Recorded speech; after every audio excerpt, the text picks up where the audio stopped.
Hello, World Singers. My name is Tyler. And my name is Brooke. And this is Cosmere Conversations.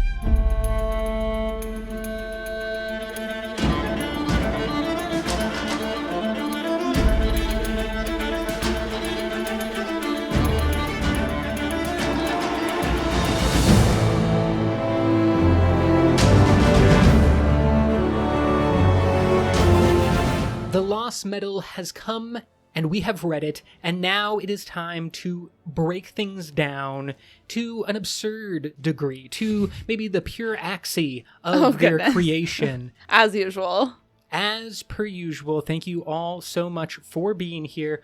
We today are going to look at, in detail, the Ghostbloods, and really see the origins of the Ghostbloods, though we have gotten exposure to the Ghostbloods in... Yeah. I mean, this is my question. We're going to talk a little bit just about the specific members of the Ghostbloods that we meet, but then we're also going to talk about how this fits into what we have known up until this point, and a little bit of like timeline situation, because I have a lot of questions about how this is all working with the Ghostbloods that we know of on Rashar, what their goals seem to be, and then all of this new stuff that we have learned on Scadrial. There is a bunch of things to get to, a lot of quotes, as is often the case when we finish one of these books from Brandon. There's going to be episodes that are more research, scholarly, a lot of details for the nerdy folk out there, and then there's going to be more speculative and theory-based episodes.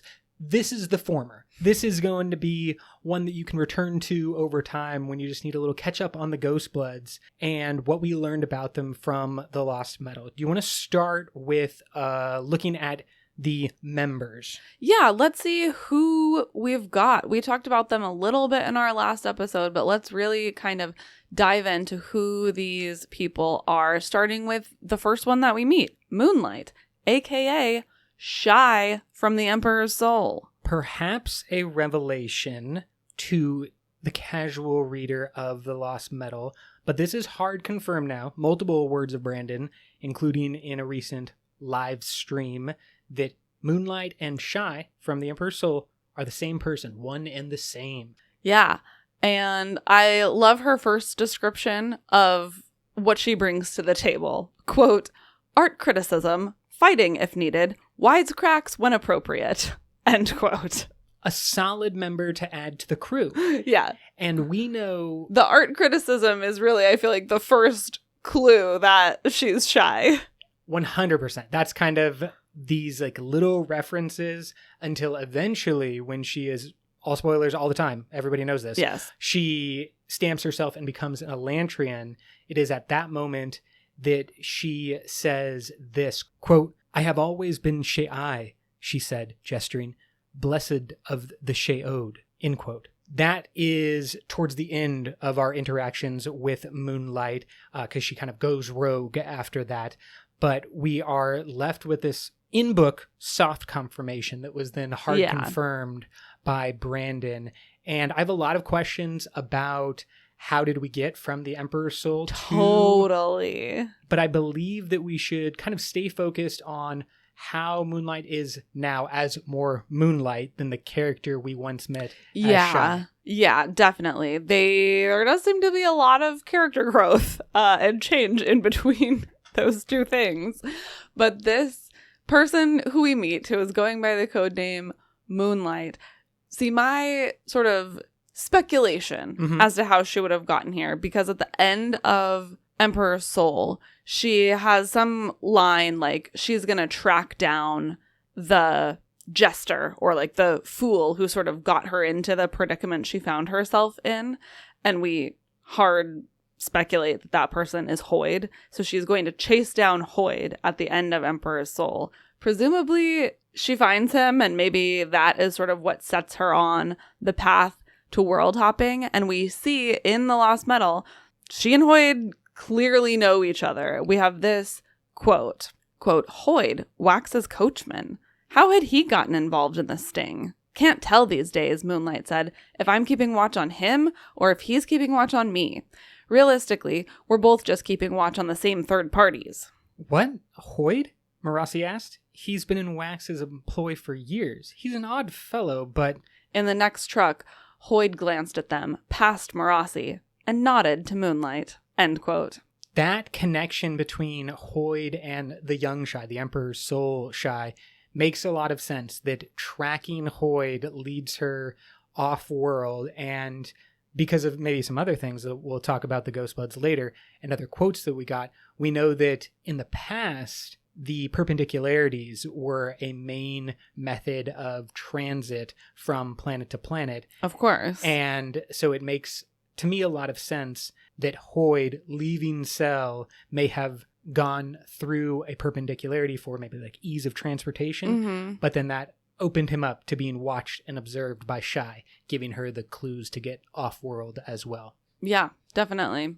Do you think that there is anything more to that quote when it comes to keeping watch on him? It sounds a little bit like Azure and Vasher's relationship. That's interesting, what we suspect anyway about them. Yeah, I think that, I mean, Hoyd is just keeping tabs on the Ghostbloods in general, right? Hoyd likes to be in the know about any entities that are vying for power in the Cosmere. So I don't know if I would say it's like super personal, but just that like Hoyd's keeping tabs on all these types of people. And I think what is interesting, of course, is how the Ghostbloods and Hoyd will interact, or the Ghostbloods and other Cosmere-aware characters will interact. We see the main interaction that happens in this story is with Marasi. Yeah. And her eventual refusal to join. We'll talk about that later. With Moonlight, I feel like the important thing is to kind of get an update on her powers, because not only has her character seemed to change and grow since we last saw her. Yeah. Her powers have also developed quite a bit as well. Yeah, and she seems to be sort of a pioneer in the field of Cellish investitures in particular. But the biggest moment is that we see her transform herself into an Elantrian. And we have, quote, "The glow started to fade almost immediately, but she knelt on the ground and began drawing with her finger. She consulted the map and the notations on it that Marasi showed her. She nodded, and light flooded from her, leaving a traced image on the ground. It looked a little like the map, a quick sketch of the basin, but with a strange rune at the center." End quote. So we have a lot of questions about how exactly Elantrian magics are functioning in other places, which I think we sort of touched on in our last episode, and I still don't fully understand, but clearly there's been a lot of advance in being able to take it off-world, which I would not have even thought would be possible. There's a lot of things that we don't know and don't understand, but the main mechanism that Shai is using here, Moonlight, is using here is her most powerful and potent soul stamp. This, to me, speaks of the origin of Cellish magic system, and specifically the Elantrian system. Brandon has spoken about before, seeing that as akin to or inspired by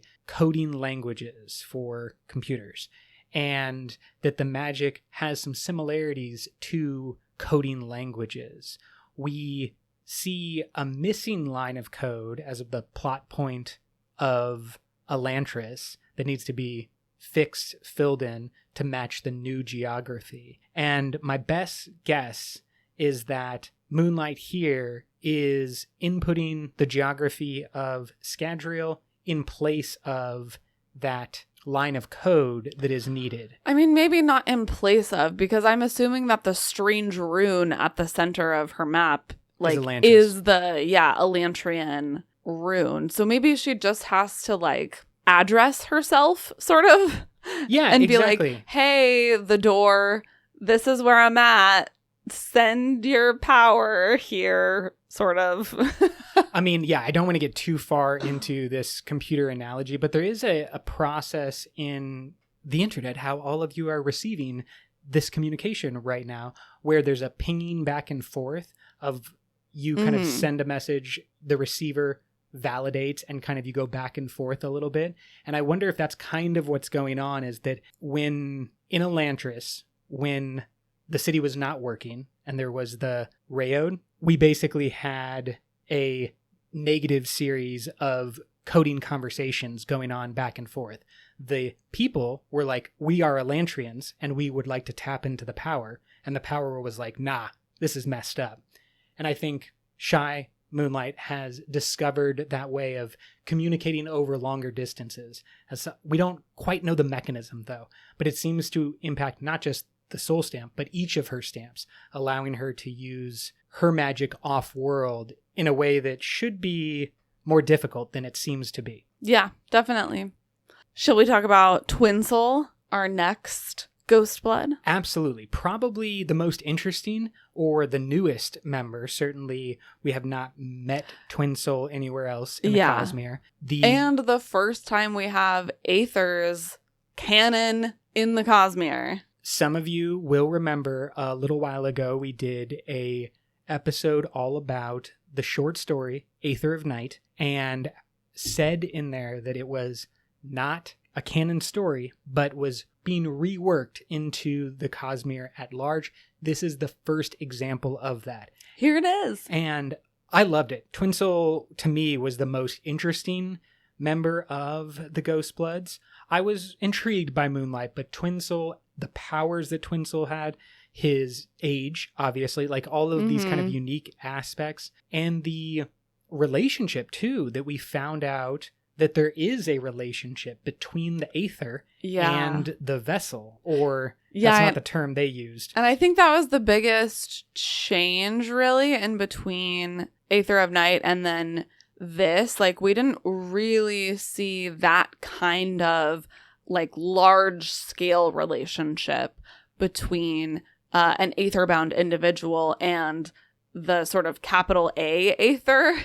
They talk about the relationship, or not even really a relationship, but sort of a feeling that they have of their Aether that is embedded in them. In Aether of Night, they can sort of sense when their Aether is tired or like almost maxed out, but they don't have this cosmic-ish relationship with, again, like a capital A Aether, some large entity that supposedly predates the shattering. Yeah, let's go to a couple of quotes. The first is kind of the most basic description of Twinsoul's appearance and the Aether's appearance in Twinsoul. Quote, "There was something odd about his hands that she hadn't noticed earlier. A line of crystal, embedded in the skin, running along the outsides of his fingers and wrists, almost like a seam on a glove.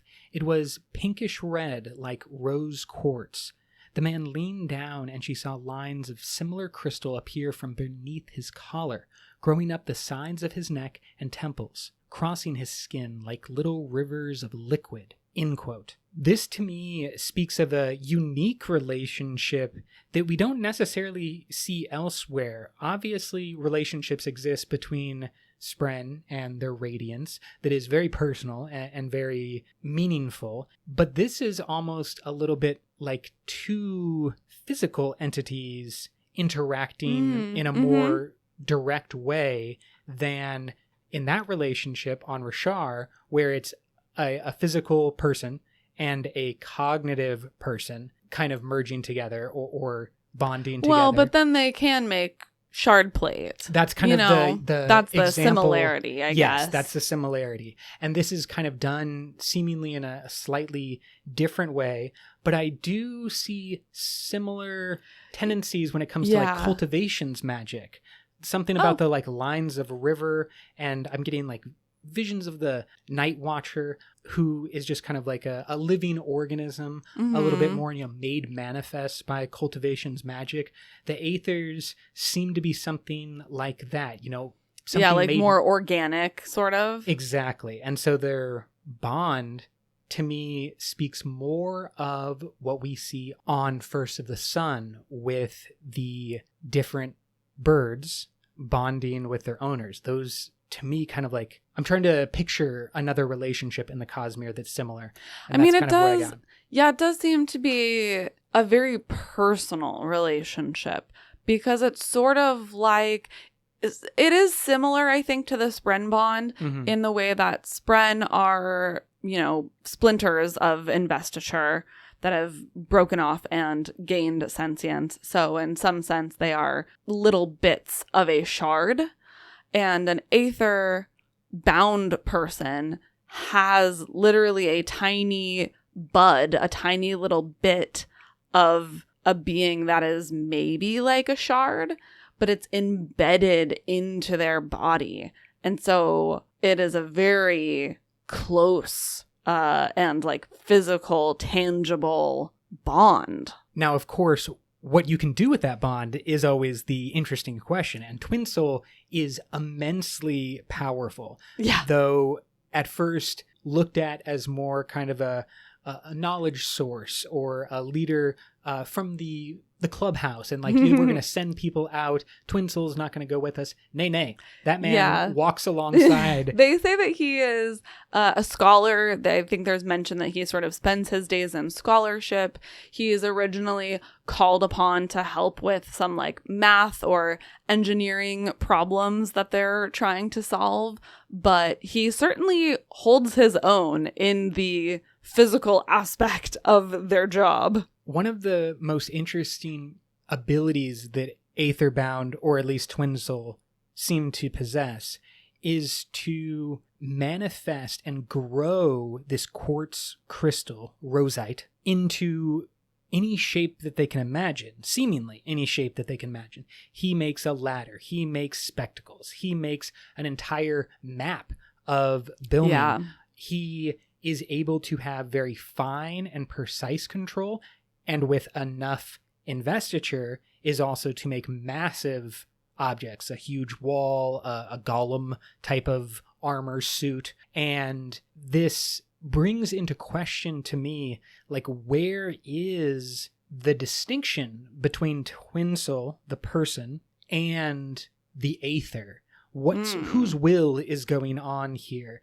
Is it a conversation between these two individuals that's like, I think we should do this? Is it a split personality? Is it a vessel and shard intent relationship?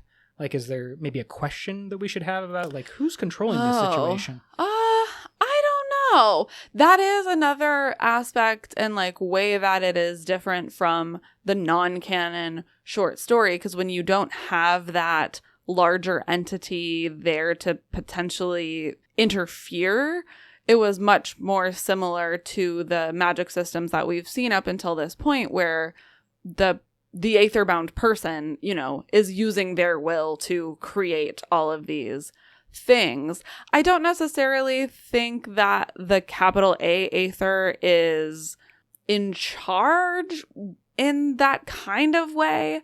It almost sounds like they have sort of a hive mind-ish bond, but with more autonomy.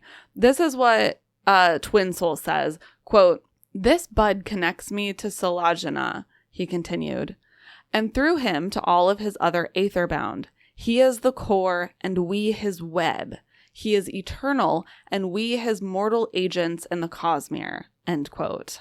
What I love about that quote, that idea of the people, the aetherbound being the web, is also that webs are destroyed quite often. The mortal aspect of, passing, being useful in the time, serving a purpose, but eventually, like, the whole point of a web is that it is biodegradable and that it just kind of goes away, and the spider, in this case, the aether, continues to live on. Mm-hmm. What I want to do is now jump to Marasi hearing this information and getting a little bit more about the maybe like deep lore or deep history.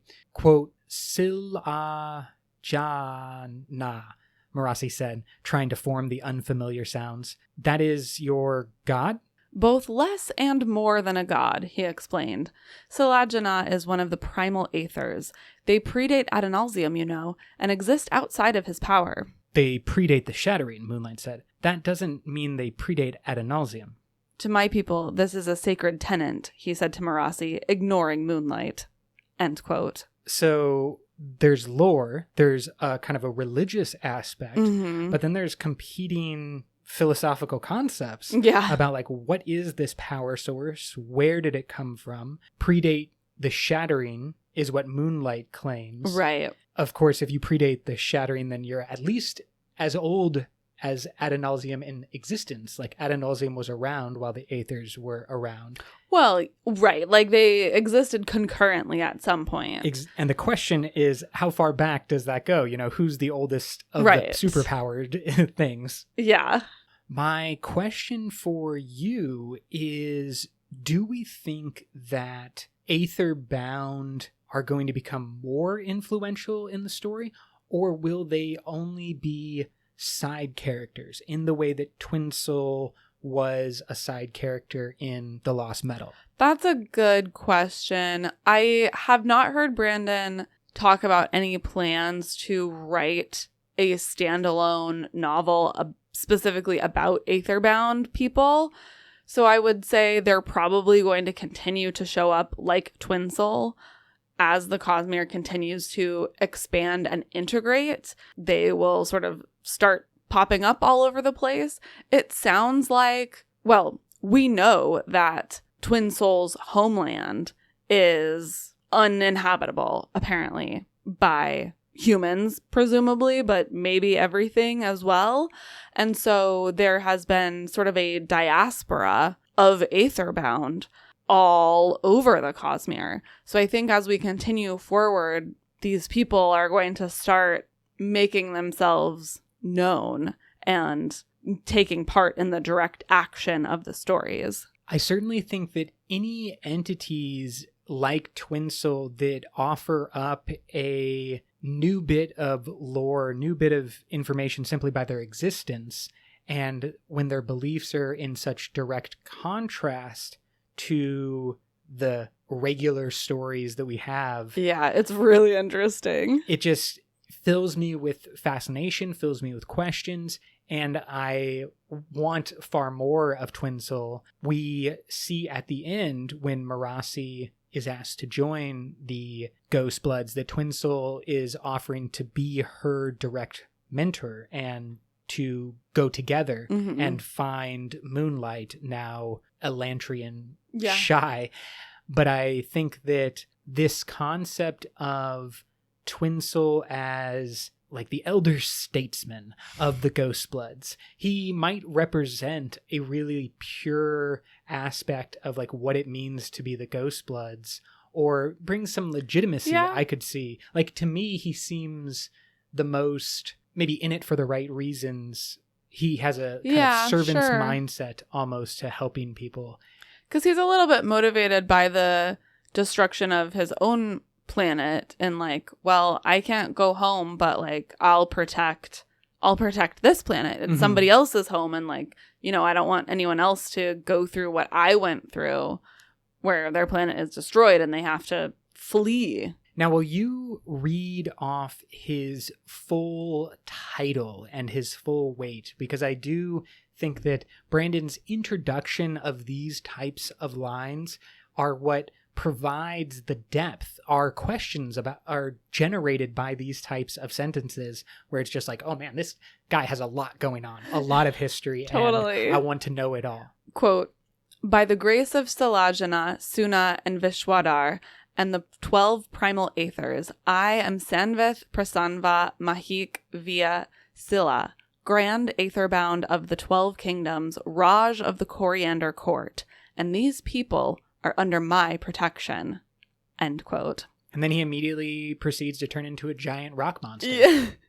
It's so interesting. It's also very clear that Brandon has changed the flavor of the original Aether world in the short story. It's much more of a Roman-styled society, and it seems like he is moving that more towards like an Indian styled society, which is exciting. I'm so interested in everything about this world now. I want to know all about like their culture and what is the Coriander court.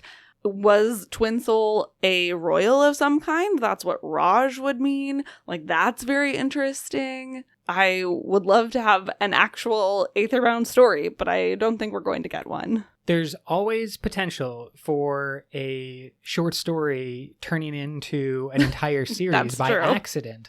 So we might have that to look forward to. I think we have been staying pretty blind on all of the secret projects, but I think something that I may have like slightly glanced at, I think one of the secret projects has Aethers in it. So I believe you are correct. Ooh. Maybe we'll find out more soon. Do you feel ready to move off of Twinsoul to good friend Codenames Are Stupid? Let's do it. So Codenames Are Stupid is introduced as kind of the plucky young one of the group. Yep. She is described as being about 20 years old and introduces herself as Codenames Are Stupid.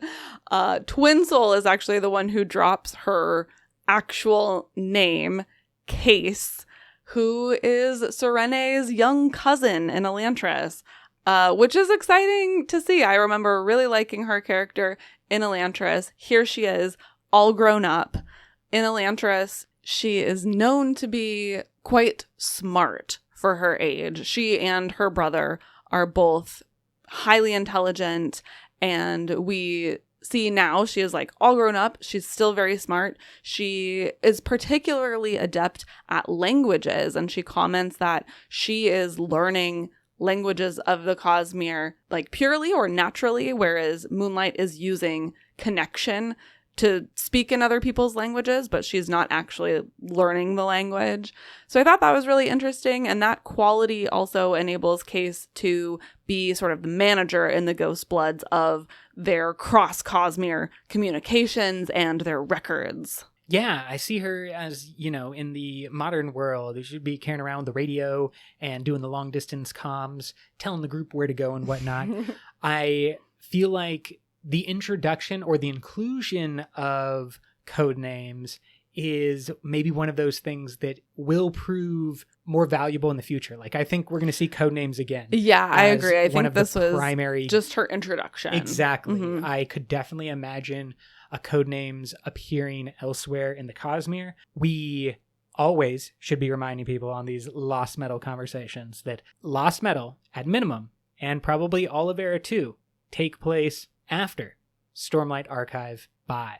Yes, which is a very interesting fact that I did have to keep reminding myself of, that I feel like I haven't fully wrapped my brain around all of the implications yet. Well, Stormlight Archive 5 is also only supposed to be 10 days.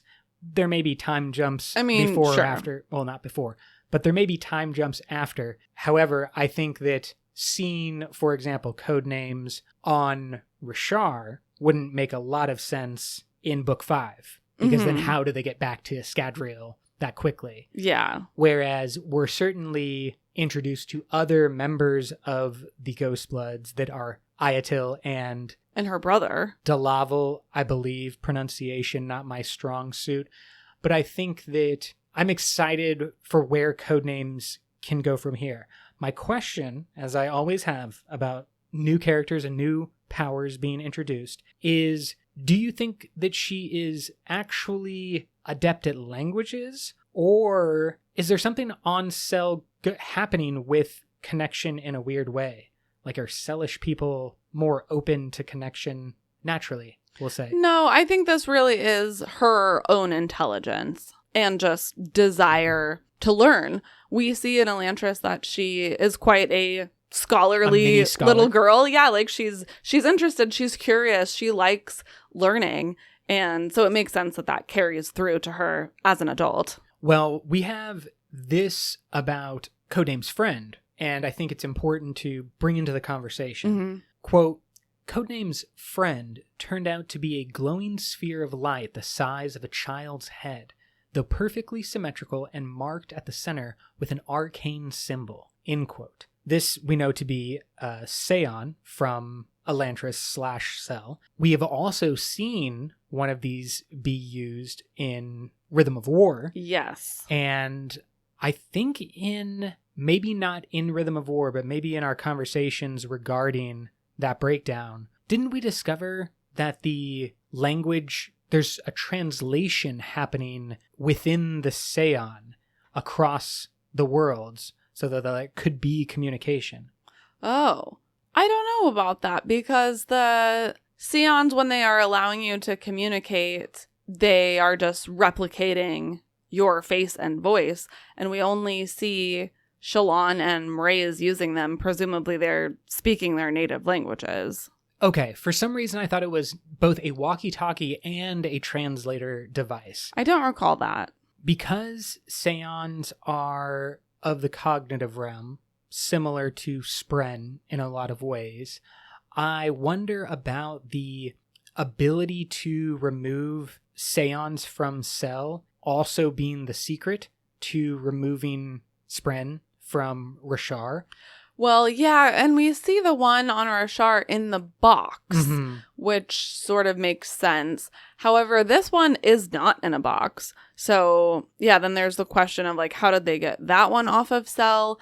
Is it because it's bonded to Codenames, and so it can kind of go where she goes? Unclear.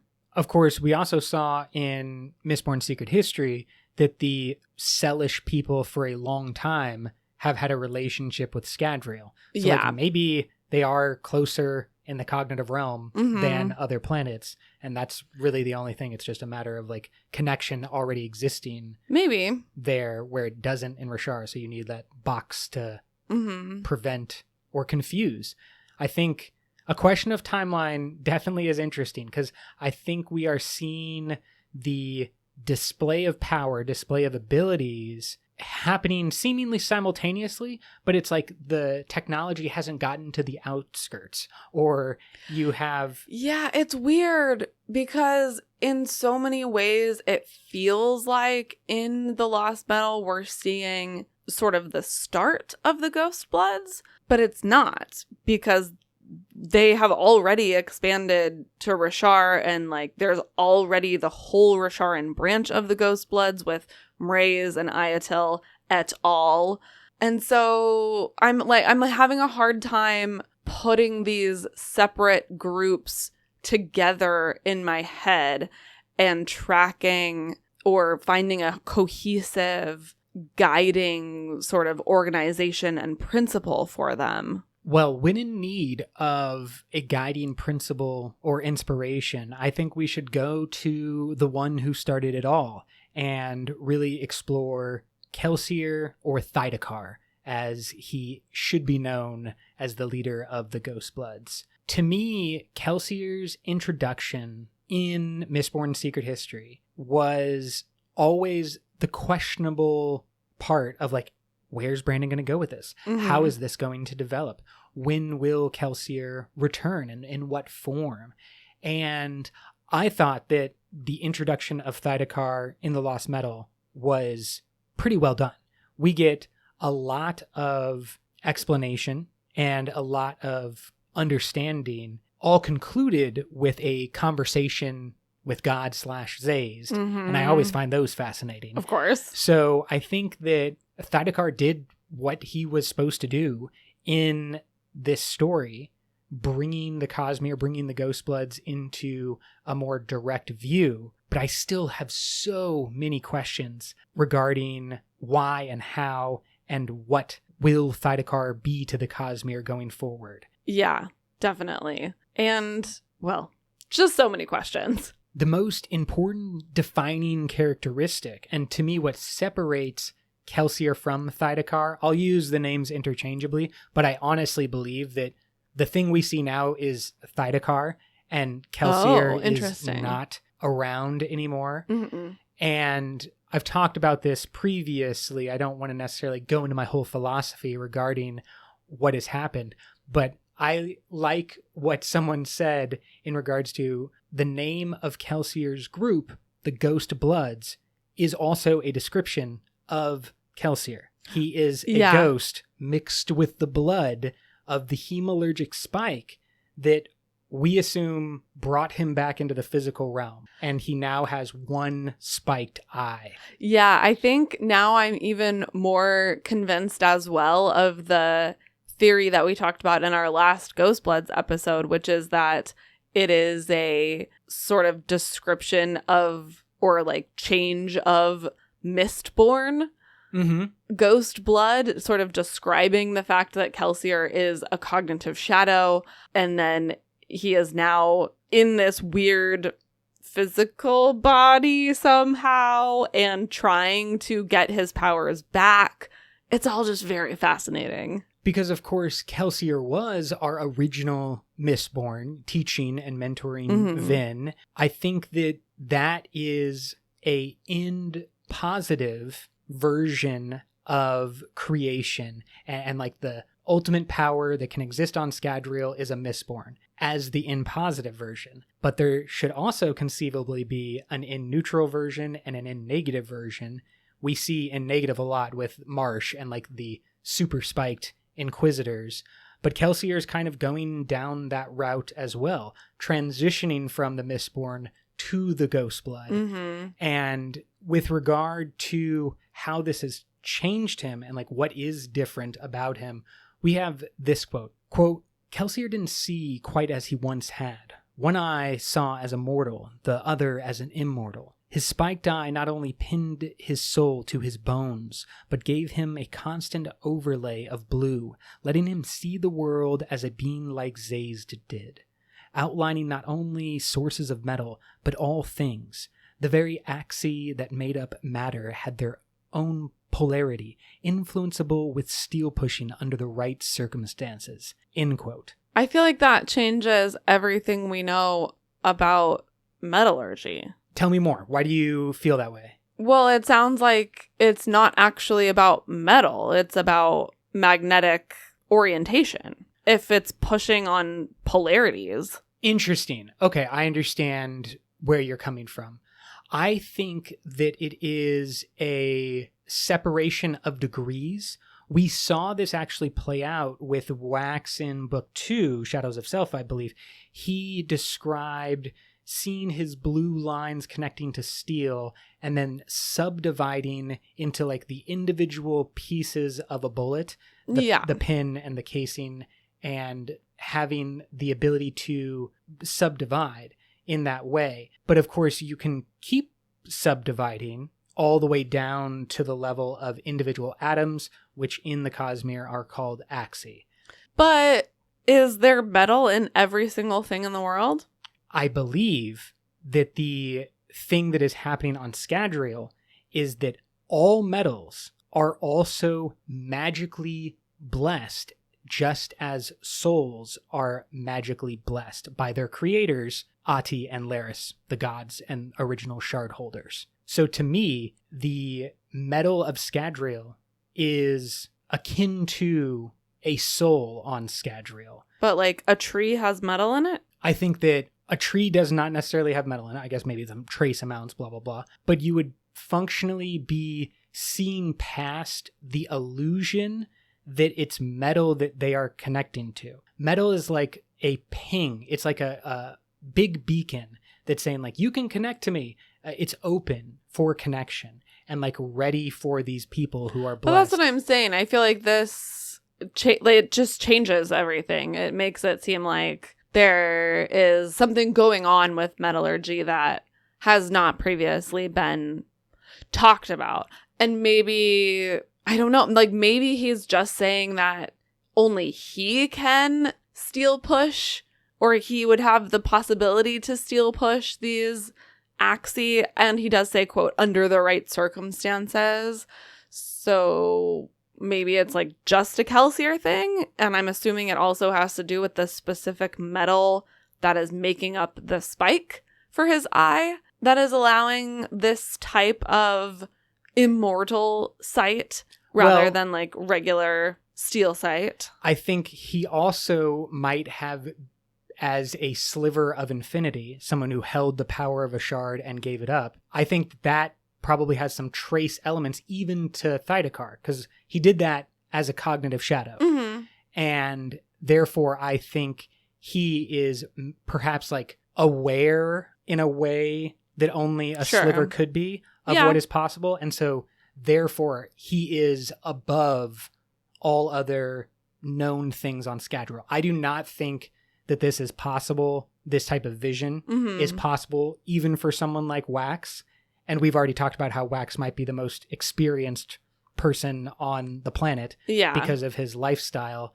And we have perhaps an ability along a timeline that is long enough for people to figure this out through technology. But I think basically he's hinting at something that is real. And like you said, that it's not about metal. It's not about those, whatever, atoms arranged in a certain way that makes something steel or iron. It is about a deeper connection to the source, which has always been the spiritual realm. Like that's what is happening. Right. But that's what's making me think that maybe it has to do with the metal in the spike. And I think it's probably a multifaceted scenario. You know, it's not just one of these things. It's probably all of these things together. But it seems like it would have to be the spike metal as well to allow vision of investiture and not just like vision of metal. Yeah, he's certainly pushing beyond, saying right there in the quote that he doesn't only outline sources of metal, but all things.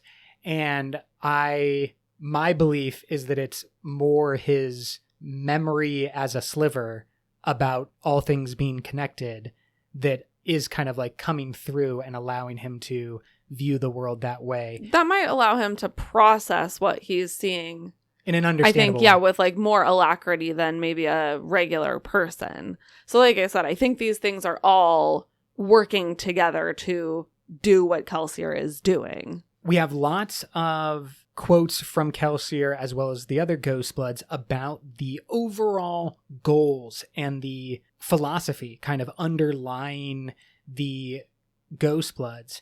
And then we have a conversation which seemed to be able to, we could highlight the entire thing and just read from Kelsier and Zay's conversation at the end of the book. We're not quite going to do that. However, I'd love to discuss kind of the goals or tenets of the Ghostbloods, assuming that Kelsier is the main reason for these tenets.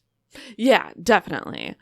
We get some quotes that the Ghostbloods have 3 general tenets. The first one is to protect Scadrial. The second, we share what we know with each other. Moonlight said, there are no secrets within a team. If you ask Kelsier, even he'll tell you what he's planning. But you absolutely cannot share secrets outside the organization without his permission. And the third is that, quote, we trust each other. Twinsoul said, we're a team, a family. You join us, you absolutely swear not to make a move against another Ghostblood. No infighting, no betrayals, no undermining one another, no squabbling over resources or favor. End quote. Now we see some of those tenets in play with our Rasharian Ghostbloods, specifically that last one about not moving against one another, infighting and betrayal being heavily looked down upon. Not saying it doesn't happen within the Ghostbloods, but we also, of course, have a key difference being that protect Scadrial cannot be the main motivating tenet for the Ghostbloods on Rashar. Or do you think that those people are all similarly motivated by Scadrial first? Yeah, that is a great question. I don't know that we've seen evidence for that, but I also don't know that we've seen evidence against it. So I agree. I think it could go either way. We certainly do see that the Rasharan Ghostbloods are serving Thaidakar, are clearly trying to accomplish missions on Thaidakar's behalf. And so if for some reason Thaidakar has decided that certain things happening on Rashar are to the benefit of Scadrial, you know, then maybe that justifies some of the things that Mraize's Ghostbloods do. It's just very unclear to me what the exact connections are. And then I just have a lot of questions about the goals of the Ghostbloods that we've seen, which seems to be, one, exporting Stormlight, controlling the Oath Gates, and then like capturing or killing the Heralds. How do those line up with the Scadrian Ghostbloods' existence and goals. It's almost like the Rasharan Ghostbloods are Thaidakar's like personal side guard, sort of, that he like deployed to Rashar and was like, you're gonna do some personal errands for me. And they're like not necessarily doing ghost blood things, but they're kind of just researching things specifically for Thaidakar's personal interests. We know that they are trying to like capture or kill heralds to try to figure out a way for Kelsier to get off Scadrial. They're sort of investigating other cognitive shadows for that reason. I think we now know more of why they're trying to control the Oath Gates. We hear from the Ghostbloods in The Lost Metal that perpendicularities are becoming less and less practical or safe as a mode of transportation. And so obviously having control of the Oath Gates would be a huge benefit to an organization like the Ghostbloods, which is Cosmere wide. And Kelsier is criticizing Zazed in that epilogue as not preparing the people of Scadrial, Harmony's people, for the wider Cosmere, saying that travel through Shadesmar is basically, walking into the lion's den of all these shards who are seemingly jealous and fighting for power and willing to, destroy planets, and that there is a greater threat that is ongoing to Scadrial than just the civil war, the internal tensions, and that it's Harmony's responsibility to prepare Scadrial for that. And one of his main asks of Harmony is for greater technology, saying Bavadin, autonomy, gives their people access to technology and Harmony does not. Why? Why not push us forward? Why not prepare us in that way for what we know is out there and what we know is coming? Do you think that Thaidakar's role will be of savior of Scadrial? I don't know. To me, he still seems to be serving himself before anything else. But also, to me, recognizing the clear problem. I hate to agree wholeheartedly with Thaidakar, but looking at what we have been talking about in the lead up to The Lost Metal and on our reread of Era 2, I think there is something seriously wrong with Zazed Harmony. Yeah. And what does this dark shadow and this discord mean? But Thaidakar is the one calling that out. He says, quote, "You can't protect this world, Zaze," Kelsier said. "We have to face it. Something's happening to you." I have it in hand. Do you? Do you really? Zaze remained there, seated with his eyes closed. There are potential allies out there, Kelsier said. Moonlight's world, perhaps, or the land of the Aethers. Hell, maybe even Mythos. We need a way to reach them, end quote. To me, this recognition that something is wrong with Zazed, he might be the only entity on Scadrial that has the potential awareness to call out Harmony in that instance. Maybe Marsh being the other one. But yeah, there's a few, because I think one of the Khandras also mentions Harmony's shadow. Like there are a few different entities that at least have a sense that not all is good. Yes. Maybe Kelsier is the only one that has the familiarity and the balls to like actually say something. Yeah, he has a habit of punching gods when they get a little uppity. But yes, Tensoon definitely mentions the dark shadow and something being wrong with Harmony. Vandel makes remarks along that line. And in fact, we know that Kelsier wants specifically Mistborn, if not technology, he says, to the masses. Give us Mistborn. Yes. Where are our greatest weapon in this Cosmere fight? And Zazed says that the Lerasium that was created from the massive explosion at the beginning of Lost Metal produced only a small amount, and that it wouldn't work on Kelsier anyways. Kelsier then immediately says that he's also tried hemalurgic ways to restore his powers. And so Thaidakar is without powers, wants them, wants to democratize powers. Like, this is what I am talking about. I hate to agree, but this sounds like all the stuff I would want too. See, but I think this is Kelsier, and like maybe he is doing the best he can as a little bit of a psychopath, but like I think his goal is to get himself power, and then also maybe I'll democratize it. But like the thing that is really driving him is giving himself power, and he is perhaps good enough to channel his self-obsessed interest like in a good direction. But I think like at his core, at his heart, it's about him. It's about him getting power. He wants to be the savior of the people. You know, he ends that conversation by saying, I'm going to protect our people, whatever it costs.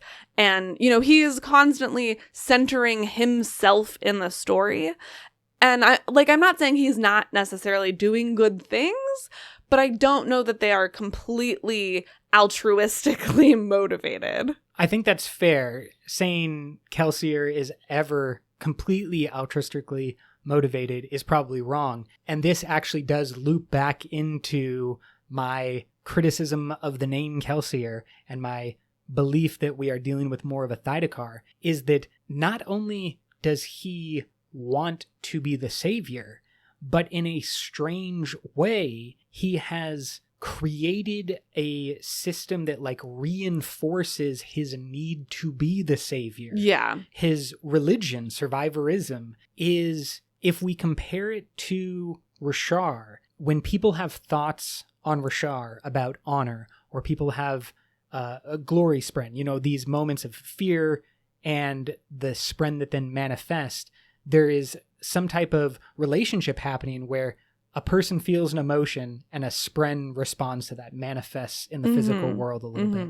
Kelsier is the spren in this situation. When people pray to the survivor, that manifests in some way in what Thaidakar is. Well, see, that's the thing, though. We've talked about this a few times. We don't know that that is true. This is my speculation. Sorry. Yes. Right. We've like questioned the way that that might work a lot, because it seems like some type of feedback there would make sense with what we know about the Cosmere and realmatic theory. However, we do not know that that is the case. We have like suspected that maybe that's something that's going on with the heralds, but I don't feel comfortable saying like I'm confident that that's how it works. I'm curious if that's how it works, but I don't think we really have anything that would make me feel really confident that that's actually it. Absolutely. 100% agree. This is my speculation and kind of my fear that if you put Thaidakar up against Harmony, my belief is that Thaidakar would kind of break Harmony by design of what Thaidakar is, which is this like entity that can only kind of continue the momentum that was set forth by Kelsier, who happened to be a revolutionary, you know, willing to kill the gods of his day. I am very fearful that there will be some type of head between Thaidakar and Harmony. Yeah, I feel like we're sort of being set up for a replay, sort of Mistborn Era 1, where Kelsier is going to go up against Harmony, who at that point, like, maybe Discord, maybe, you know, the tables sort of turn. We start to see Sazed, Harmony, Discord as a bad leader figure. Kelsier is like, I will save you. I'm going to shatter Harmony. Does it. And then everything is worse. Yes. And you realize how much Sazed has been doing that was actually good, even though you thought he was the bad leader. Exactly what did happen, as you said, a repeat of that Era 1. Because Kelsier is not the kind of person who learns from his mistakes. No, needs to make that same mistake over and over again. Yeah. And doing it on a Cosmere scale would certainly set up more of that Cosmere war. I have to hope that eventually we get some wins for these people, because it seems like everybody's about to rack up a bunch of L's. Things are going in a bad trajectory at the moment. Let's return back to the Ghostbloods as a group and talk about some of their uses of investiture, because there were unique and, really opening up our eyes to what is possible and setting up a lot of cross-contamination of the magical worlds. Yeah. Obviously, the biggest one is that they have purified door, which is, quote, concentrated investiture, Moonlight said, unkeyed from any identity. This is an energy source that can power things like your metallic arts, end quote. Certainly the most useful of situations for our heroes. We see both Twinsoul and Moonlight use the purified door. And all of the bunker people. Yes, to stop the invasion from coming in. So it can be used by anyone, like she said, that's unkeyed from identity. So I am so confused about this. Because why would the Ghostbloods care at all about trying to export Stormlight from Rashar when they already have access to purified door, concentrated investiture that is unkeyed from identity?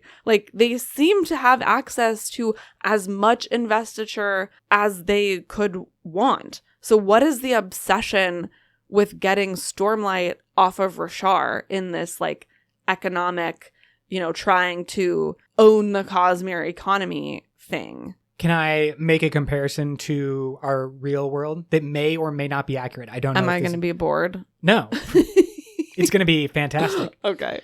The concentrated door, the purified door that we see is gasoline or oil on our planet. Okay. And Stormlight is solar, wind, or other renewable energy sources. This is my speculation, but basically what we saw with the purified door is it was stored in some type of container. And then as they used it, it was all gone. Mm-hmm. If getting that door is in any way difficult, if it's, for example, limited, we don't know how they get it, I guess. Yeah, so if it needs to be mined, if it needs to be dug for, if it needs to, you need to fight a demon in order to take his purified door, whatever, if it presents any type of difficulty, then it's a limited for wide-scale use type of situation. You can get it and use it as like a one-off, as these individuals do, and that we see enacted. But the primary benefit of Stormlight from a Cosmere economy mindset, to me, is that it is a renewable energy source. Would you agree or disagree with that explanation, and did I bore you? You did not bore me. I think that was a helpful perspective. I'm curious. I'll be curious to see how that continues to play out, because then my other question is that project more of a Mraize project? Is that just like a Mraize thinks he could be rich if he figures that out, and maybe it's not as much a Ghostbloods Thaidakar project? Not everything that the individual Ghostbloods are doing, I think particularly on Rashar, or maybe in other like Ghostblood satellite groups that may exist, they can have their own goals. They pretty much say that to Shallan. They're like, yeah, we don't interfere with each other, but we kind of all have our own stuff that we're working on that we're using Ghostblood resources to accomplish. So it could be that these things are also unrelated. Yes, I think they're tangentially related. I do believe that there would be a similar benefit for figuring out, like, why does Stormlight drain, or I think as Mraize described, like a weight is placed upon the Stormlight the further you get from Rashar. Maybe just like experimenting with that and finding a way to sever that connection would then allow you to further develop that and be able to not have people or Spren linked to Rashar in that same way. Yeah. But I do believe that the uses of Purified Door, the existence of Purified Door, the unkeyed nature of it certainly is pointing to our Southern Scadrian friends with their Fabrials and the medallions. I was just going to say, I wonder if the excisers that they get are the same technology that the Ghostbloods have been using to create this purified door. An excellent theory, or, one came from the other. This is Thaidakar's version of what he saw on or from the people from Cell. Mm-hmm. And kind of, it's really up in the air. And I think primarily what we're doing is speculating. But there is a lot of possibility with unkeyed magic. And we know that and have been talking about that for quite a long time. Yeah. Let's talk about a different kind of key. Specifically a lock yes. that needs to be unlocked with a key. There are a couple of different magical locks that we see at the Ghostbloods safe house. One is an identity lock, which is on the door of the safe house and works sort of like a fingerprint sensor on our devices in our world, except that it is sensing your specific identity, capital I identity.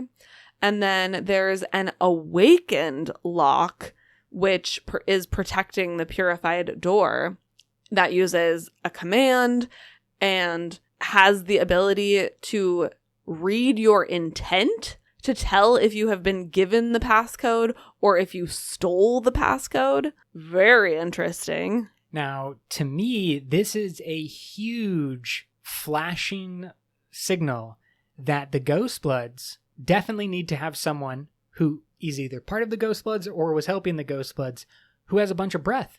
I am very intrigued after this as to what has been happening on Nalthis over all this time. There were a few references to Nalthis from the Ghostbloods, and I am just so fascinated to learn what's been going on over there, how these incredible advances in their magic system have been taking place.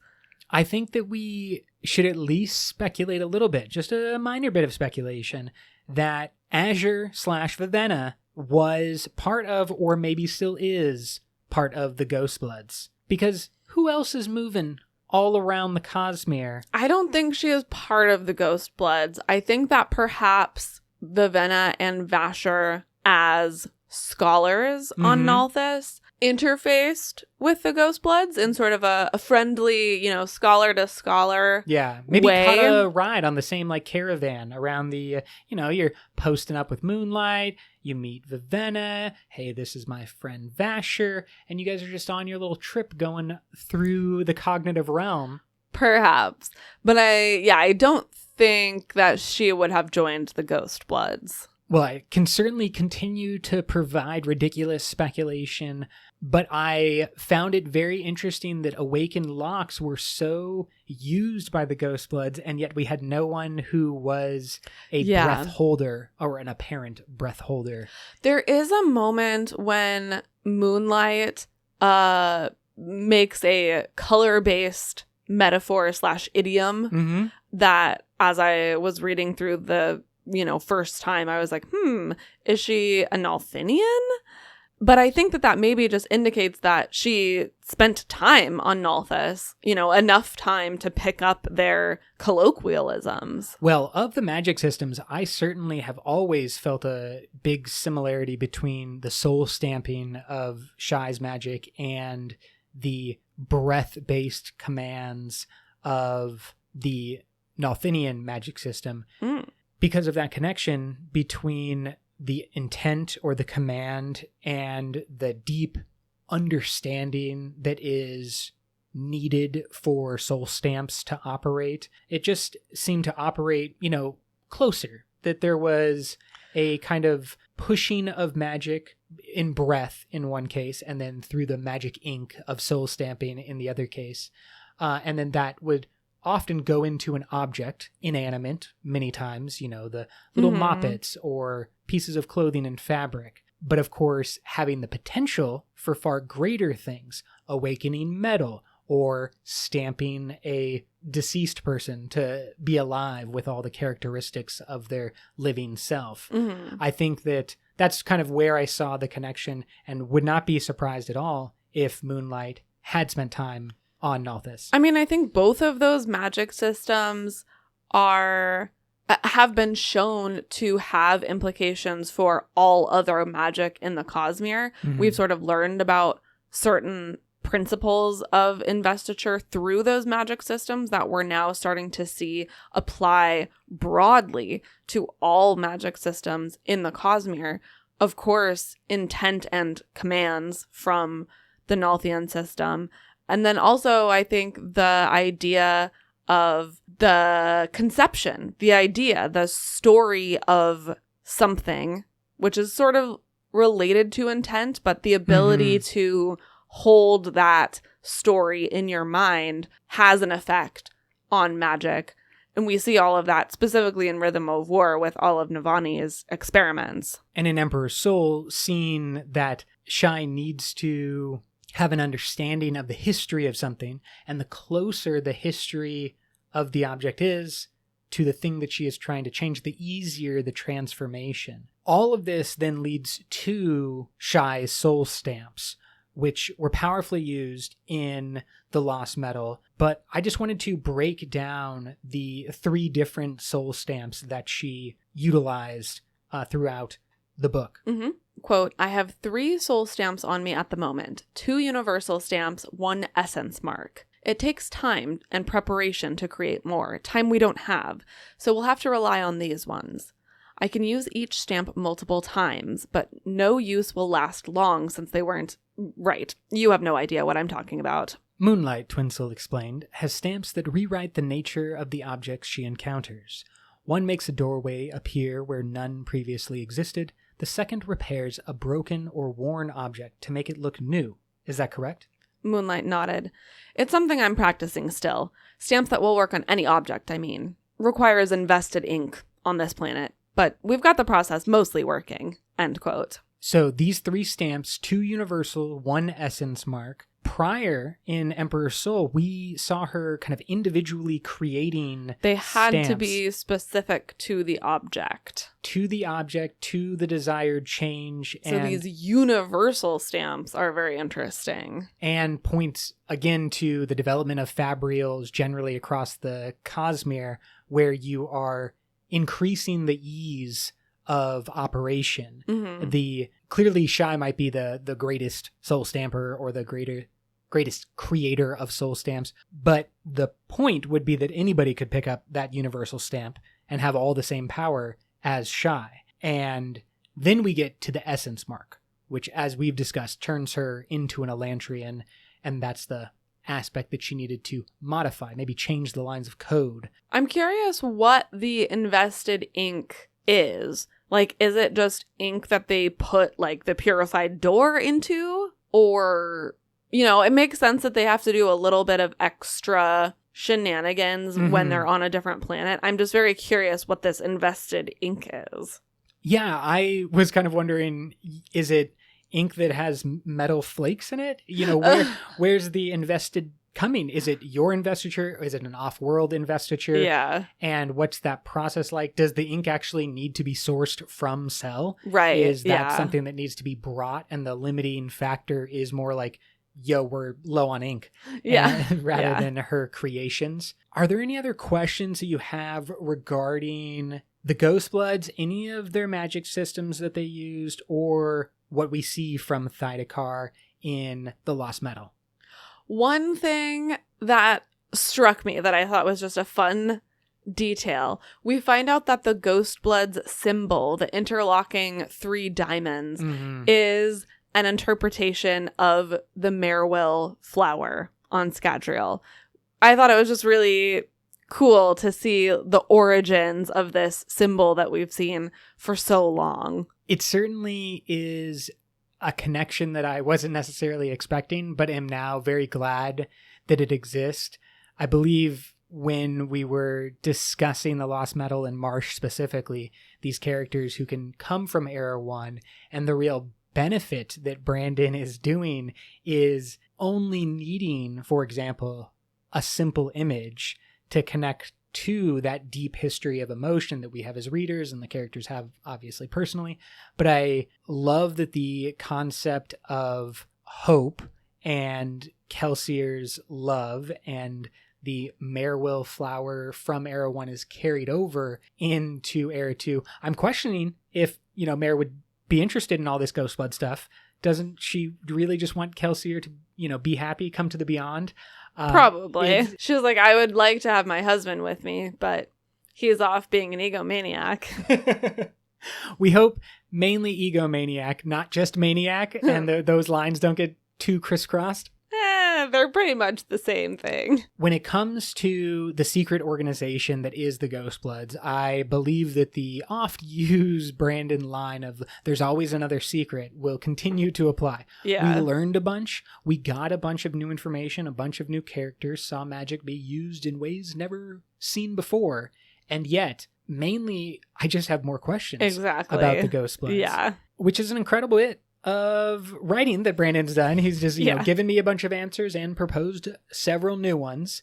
But I'm so happy that there are all of you who are along for the journey as we discover the different secrets that have been laid out across the Cosmere. Let us know what you think about the Ghostbloods, their magic systems, what the heck Thaidakar is up to. You can find us on Facebook and Reddit. Very importantly, you can also find us on Patreon. Become a patron over there, and you get extra special bonus episodes, including all of our deep and crazy speculation about what might be happening next in the Cosmere. Brooke, can you take us away? Until next time, life before death, strength before weakness, journey before destination.